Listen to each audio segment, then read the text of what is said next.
And have you too finally figured out what beauty is for? And have you changed your life?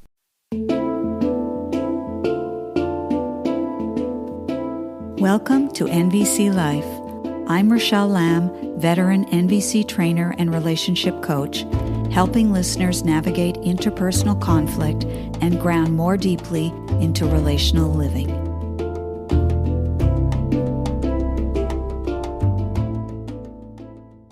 Greetings, fellow humans. To begin, I want to acknowledge those of you who wrote to me after I released my 82nd episode 2 weeks ago, where I spoke about my declining enthusiasm related to podcasting. I want you to know that I sincerely appreciated you reaching out and letting me know that in some measure these episodes have contributed to your lives. It warms my heart, truly. And of course, it makes my decision about whether or not I will continue all the more difficult, which in my mind is a testament to the very real labor of relationship, how beginnings and endings work the heart, and all the ups and downs in between. It's big work. I still don't know exactly what I will be doing about the podcast, but I will keep you all posted, of course. Speaking of the heart, today is Valentine's Day, and rather than focus on romance, which can be left in the competent hands of Hallmark greeting cards and chocolatiers, I thought I would simply share poetry from various poets to remind us all that love has many ways of traveling through the sinews and muscle of the heart, and it's been my experience and observation that love rarely travels alone. Grief and longing can often be found close at hand as trusted companions, as long as we make room for them. This first one is from author and poet Mark Nepo. It's titled, Having Loved Enough and Lost Enough. Having loved enough and lost enough, I am no longer searching, just opening. No longer trying to make sense of pain, but trying to be a soft and sturdy home in which real things can land. These are the irritations that rub into a pearl. So we can talk for a while, but then we must listen, the way rocks listen to the sea. And we can churn at all that goes wrong, but then we must lay all distractions down and water every living seed. And yes, on nights like tonight, I too feel alone, but seldom do I face it squarely enough to see that it's a door into the endless breath that has no breather, into the surf that human shells call God.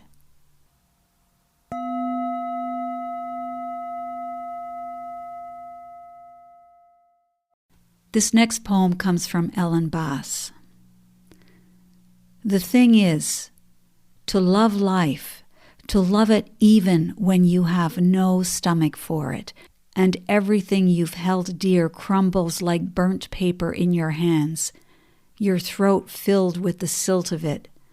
When grief sits with you, its tropical heat thickening the air, heavy as water, more fit for gills than lungs. When grief weights you like your own flesh, only more of it, an obesity of grief. You think, how can a body withstand this? Then you hold life like a face between your palms, a plain face, no charming smile, no violet eyes, and you say, yes, I will take you. I will love you again.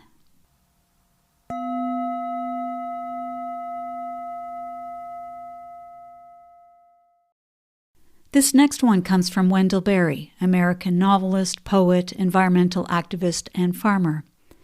Berry is now 89 years of age, but I believe he was in his 60s when he wrote this poem for his wife Tanya, The Blue Robe. How joyful to be together, alone, as when we first were joined, in our little house by the river, long ago, except that now we know each other as we did not then. And now, instead of two stories fumbling to meet, we belong to one story that the two joining made. And now we touch each other with the tenderness of mortals who know themselves. How joyful to feel the heart quake at the sight of a grandmother, old friend in the morning light, beautiful in her blue robe.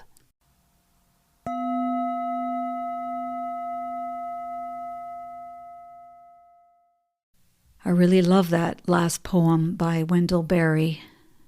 Might it be that those of you who have a solid relationship are able to grow into it in the way that Wendell describes? Yeah. This next poem is passionate and rousing. It was introduced to me by David Abram, author of the book, The Spell of the Sensuous. In a 5-day residential workshop that I attended 12 years ago with him, he opened the workshop with a couple of poems, one of which was The Hummingbird, a Seduction by Patty Ann Rogers. If I were a female hummingbird, perched still and quiet on an upper myrtle branch in the spring afternoon, and if you were a male alone in the whole heaven before me, having parted yourself for me from cedar top and honeysuckle stem and earth down, your body hovering in midair, far away from jewelweed, thistle, and bee balm.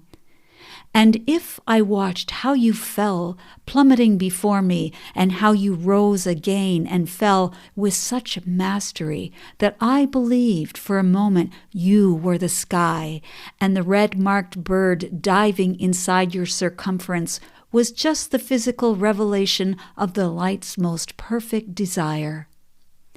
And if I saw your sweeping and sucking performance of swirling egg and semen in the air, the weaving, twisting vision of red petal and nectar and soaring rump, the rush of your wing, and its grand confusion of arcing and splitting, created completely out of nothing, just for me. Then, when you came down to me, I would call you my own spinning bloom of ruby sage, my funneling, the storm of sunlit sperm and pollen, my only breathless piece of scarlet sky, and I would bless the base of each of your feathers and touch the tine of spring muscle binding your wings and taste the odor of your glistening oils and hunt the honey in your crimson flare, and I would take you and take you and take you deep into any kind of nest you ever wanted.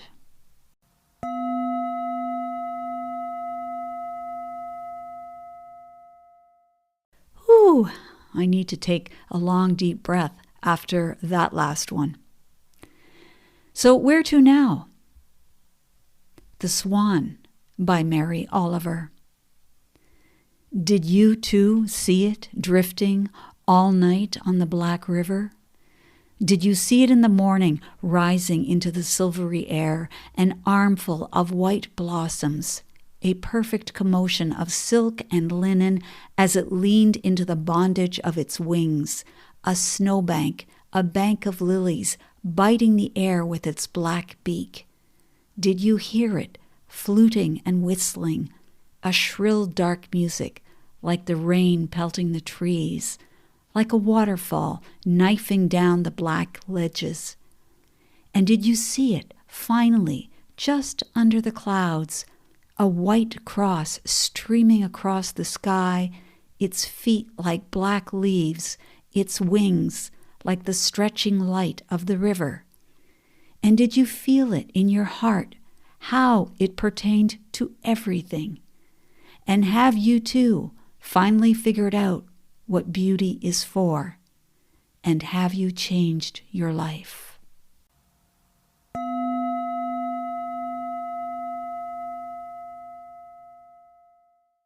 In selecting these poems, I was wondering if I had written something that might find a fit here.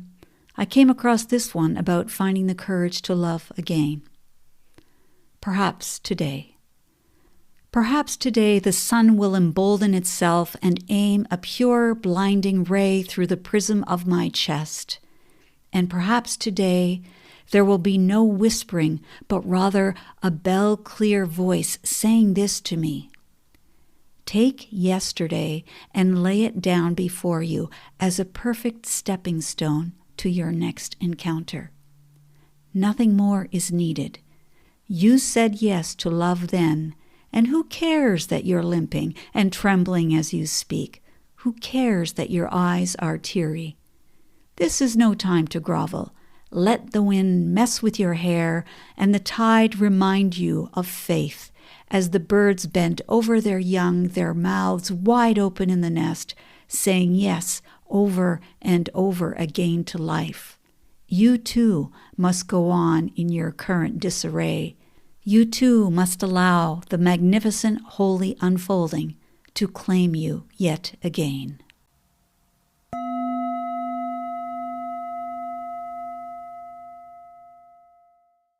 I conclude this episode with a poem from the beloved Irish poet John O'Donoghue, from his book To Bless the Space Between Us, a Book of Blessings.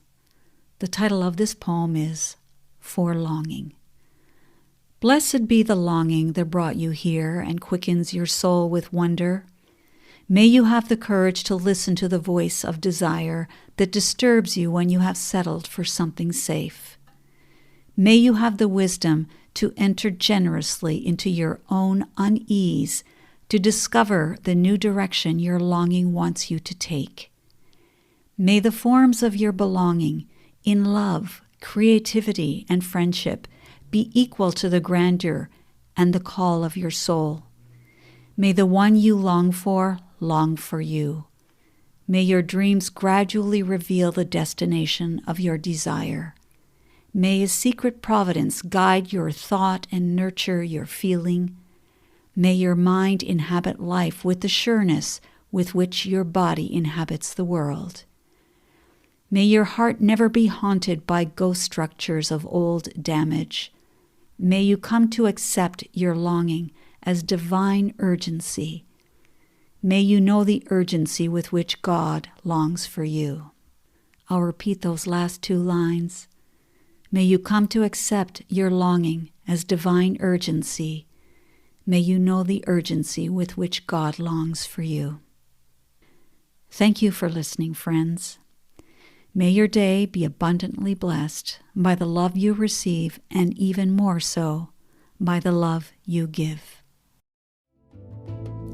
Thank you for tuning into NVC Life. For future episodes, be sure to subscribe on iTunes, Spotify, or YouTube. For free resources or to book a private session with me, head over to RachelleLamb.com. Until the next time, stay sane, grateful, and generous.